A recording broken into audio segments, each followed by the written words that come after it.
Hey there guys, welcome back to another video.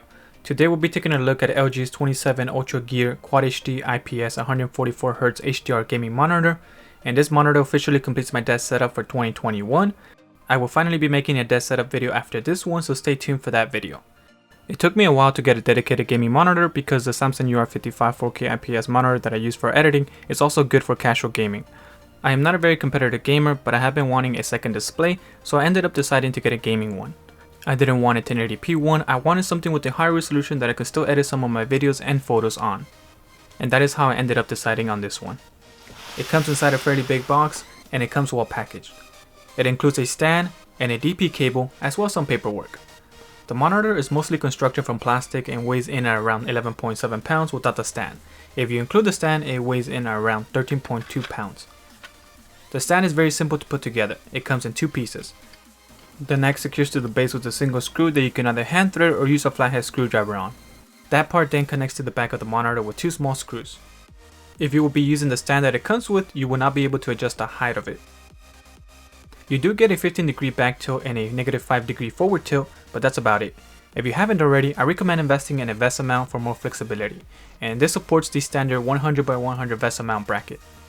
On the back you'll find the display port, followed by two HDMI ports below it, and all three can do 1440p at 144Hz and also support the 10-bit color format. Then there's a service-only USB 8 port. You won't be able to get any data transfer through this. There's also an audio out port as well as a power port.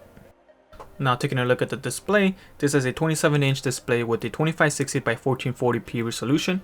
It has a matte finish that helps reduce glare, and since it has an IPS panel, it provides some really good viewing angles. And all of this gives you a great viewing experience. This has pretty thin bezels on the side and top. The bottom is thicker, but the monitor still looks appealing. This comes with a 144Hz refresh rate, and it can get a lovely 1 millisecond response time. It also supports NVIDIA G-Sync technology. You get all of this for the price of $399, but you can find it on sale for $346, which is just terrific.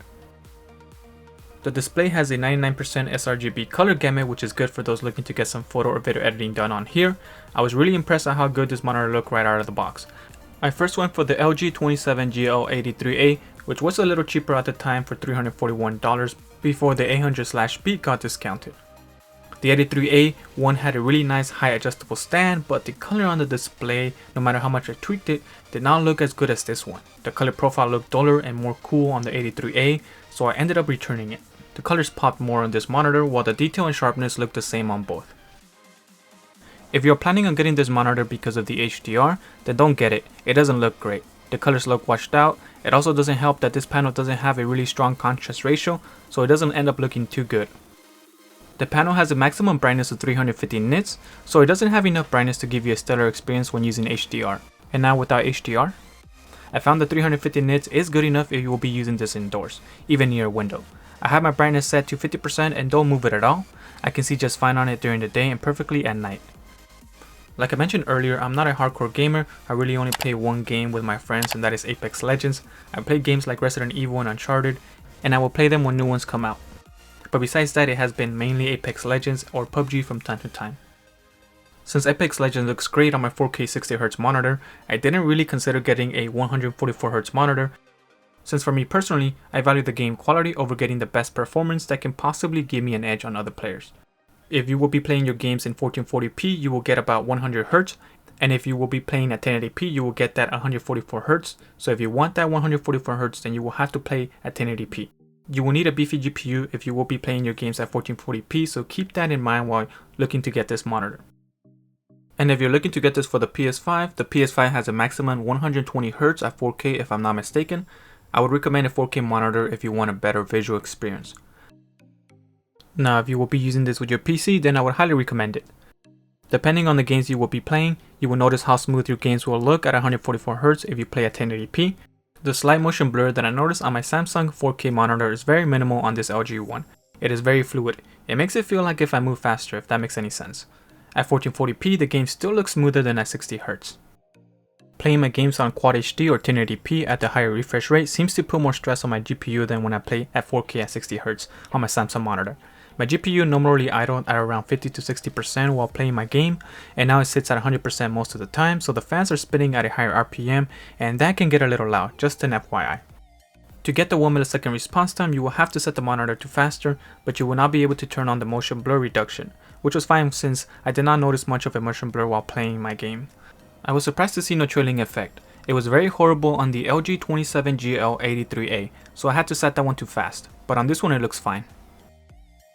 To access your settings, there's a joystick at the bottom of the monitor at the center. This comes with some preset picture profiles under the game mode. You can select between Gamer 1, Gamer 2, FPS, RTS, Vivid, Reader, and HDR effect. I like the way Vivid looks, and that is the one I keep it on most of the time, and when I play my game, I can quickly switch to Gamer 1 with the quick game mode setting. You can make some adjustments to those and it will save it, but you can also go under the picture adjust to get a better adjustment. You can adjust brightness, contrast, sharpness, gamma, color temperature, and the color's hue and saturation. Under Game Adjust, you will be able to turn on the Adaptive Sync and adjust how black you want the blacks to look, and also the response time. They even threw in a crosshair you can have at the center of the screen to help you hit your targets when you're hip firing. I don't use it, but it's there if you need it. Overall, I really like this monitor. I was really surprised how good this monitor is. You can always get a 1080p monitor that does 144Hz for much cheaper, but if you're looking for a good color accurate monitor that you can edit your photos in and consume some content at a higher resolution, then this is a really nice monitor to get. I would highly recommend it. There's a $100 discount going on right now. I don't know how long it will last, but you can pick it up for $296 and the link will be below in the description. Alright, so that concludes today's video. Thank you all for watching. Leave a like if you found the video helpful and subscribe for more tech related videos, and I will talk to you on the next one.